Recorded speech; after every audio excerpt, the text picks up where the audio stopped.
காணொளி அன்பர்கள் அனைவருக்கும் வணக்கம். ஔவையார் இயற்றிய மூதுரை செய்யுள் 7. தலைப்பு அறிவும் செல்வமும் குணமும். நீரளவே ஆகுமாம் நீராம்பல், தான் கற்ற நூலளவே ஆகுமாம் நுண்ணறிவு, மேலை தவத்தளவே ஆகுமாம் தான் பெற்ற செல்வம், குலத்தளவே ஆகும் குணம். இந்த செய்யுளின் விளக்கம். நீரில் வளரும் ஆம்பல் அள்ளித்தாமரை கொடியானது நீரின் அளவாகவே இருக்கும். ஒருவனுக்கு அறிவானது அவன் படித்த நூலின் அளவாகவே இருக்கும்.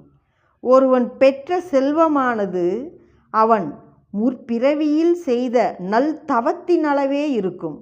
அதேபோல் அவனின் குணமானது அவன் பிறந்த குடியின் அளவாகவே இருக்கும் என்பது இந்த செய்யுளின் விளக்கம். மிக அழகான பொருள்பட அமைந்திருக்கிறது. நன்றி. மீண்டும் அடுத்த செய்யுளில் சந்திக்கலாம்.